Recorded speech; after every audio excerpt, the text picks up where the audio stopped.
The second thing that I will be sharing is about my journey as a Sun Life financial advisor. So, I got to know Sun Life way back in 2016.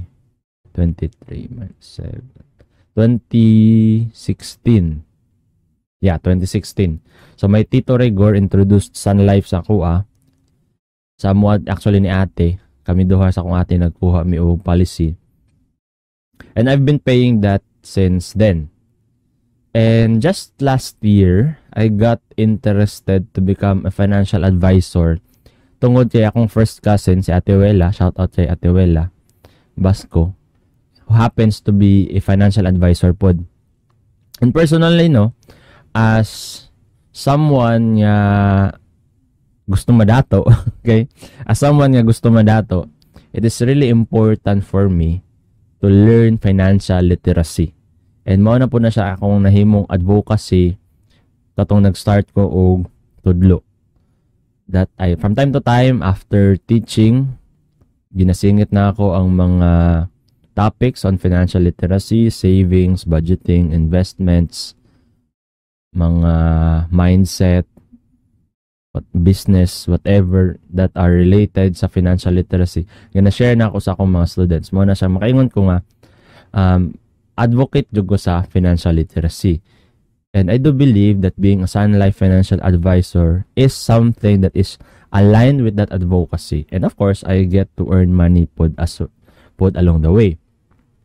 So, my Ate Wela introduced me to Ma'am Judith Gascon. So, shout out sa mo ang unit manager, si Ma'am Judith Gascon, nga nagtabang, no, nag-assist ako sa process of becoming a financial advisor. It started with taking an exam. Dapat ito, nag-review na yung mga references, mga studihanan, and then nag-take og exam for traditional and VUL. Dito may ato sa SMX Lanang. That was last year actually, 2022.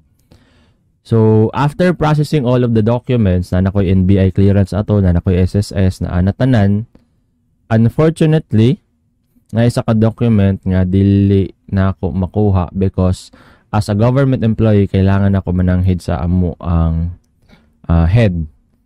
And the sad thing is, dili pirmahan sa among head ang ako ang document allowing me to have this kind of side hustle.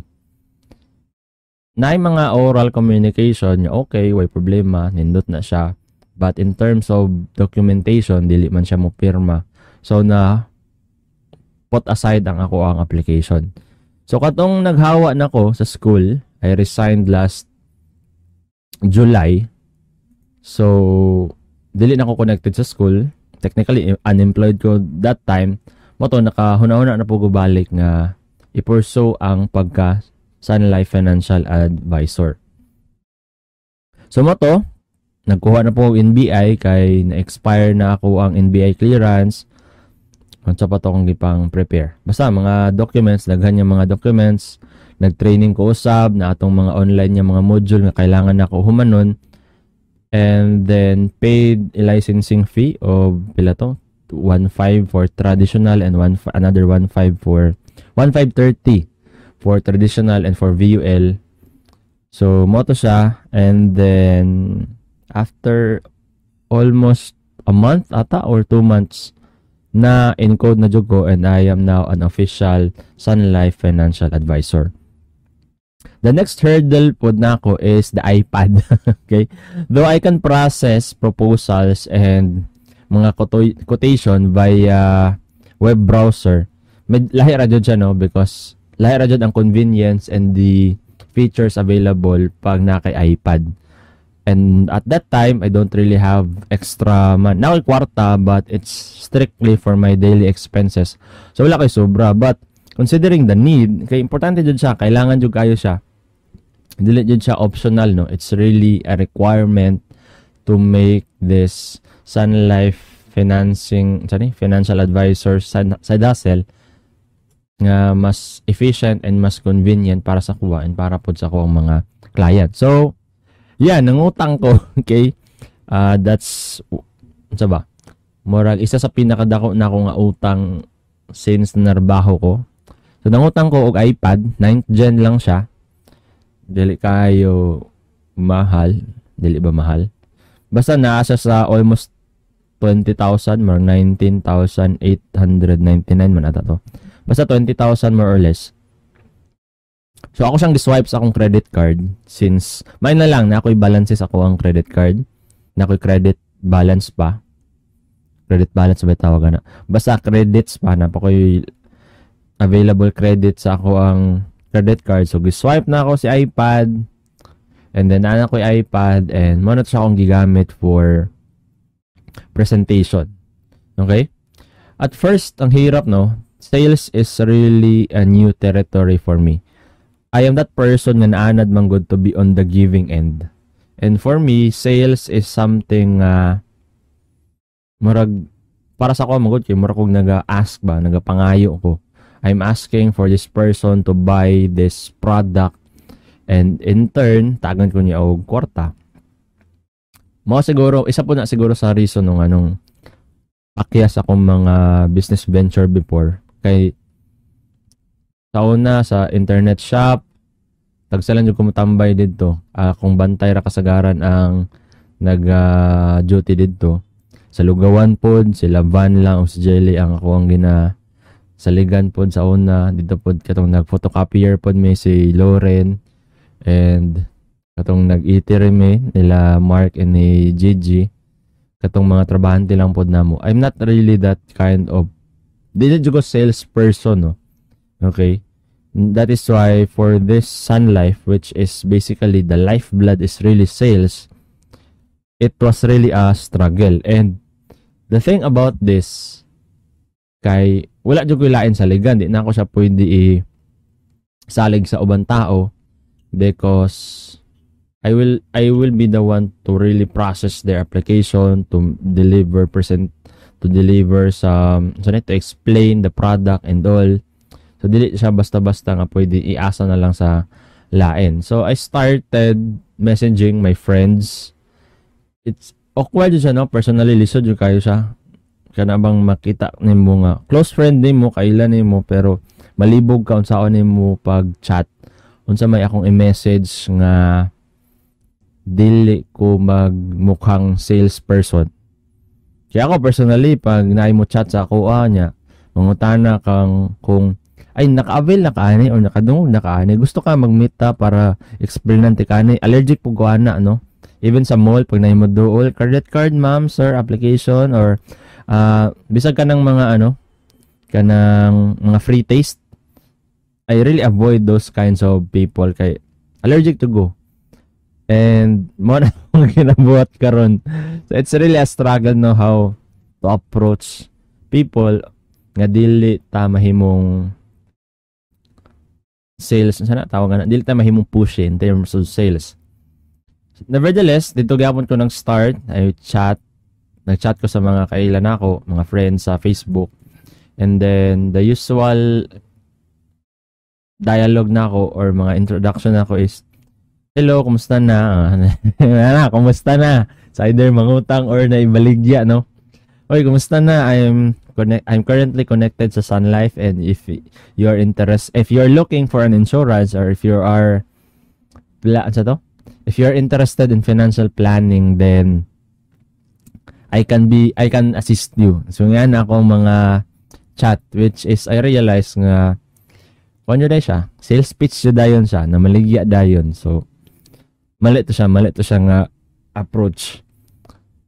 And then I'm still learning, watching a lot of videos.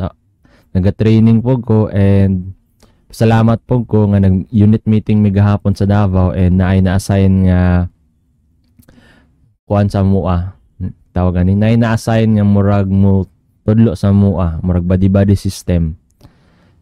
Kanya kato siya si Sir Jeff kay kuan na siya no rookie pod ni pareha may rookie pero daghan na kay siya mga policy nga na close.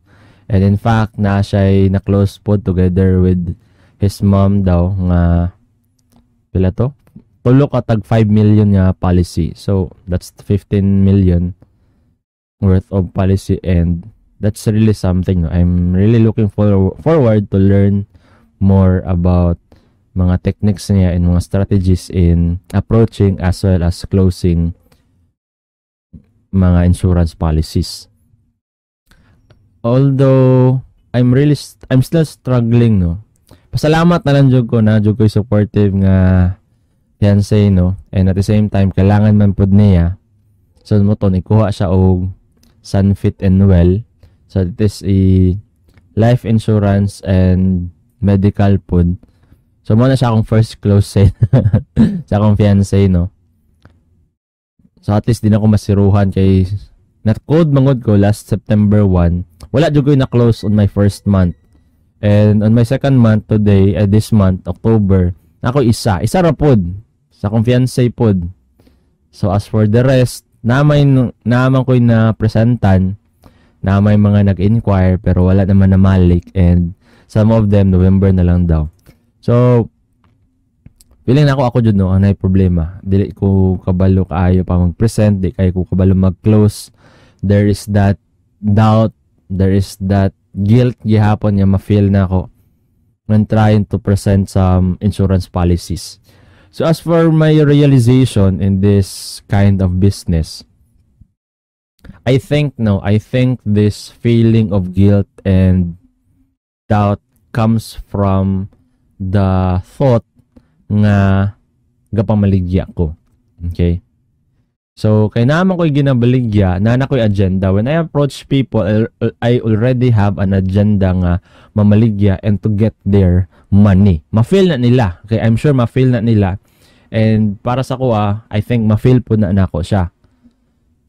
So, na ako'y sa gana ito, na ako'y nabasahan man ito nga post sa Facebook or natanawan sa YouTube nga into sales gap. I don't know kung kay Gary Vaynerchuk ba to or kay Dan Lok.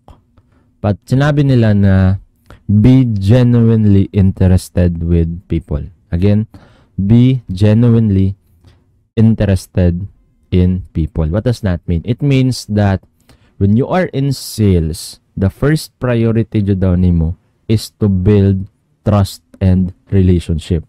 Okay? To build trust and relationship. Secondary na lang, or kung pwede gani, wala dyan sa imong agenda ng mamaligya ka. So, ang ilang advice is to reconnect with the people nga imuhang kaila, nga naadya sa imong phone book, naadya sa imuhang messenger. Just try to reconnect. I-chat sila, kumustahon mo sila, try asking them asa sila connected, how are they, and also give an update po sa imong kinabuhi, asa naka-connected sa ginabuhat nimo, what are your plans for the future, something like that. Just start a conversation without mentioning anything about life insurance or about sales. So let's say for example, you try to make kumusta akong ginabuhat karon is magbantay ko sa mga nag-upload o my day, tas i-chat na ako sila, oy, nari ka sa Japan karon, for example, si Charina ganina, no, gi-message na ako. Oy, nari ka sa Japan karon, no? Then the conversation went on, and then I did not mention about Sun Life, no. I did not mention financial advisor ko. She just out of nowhere niya na lang siya nga, kuya, unsa to, offeran ko nimo atong sa Sun Life.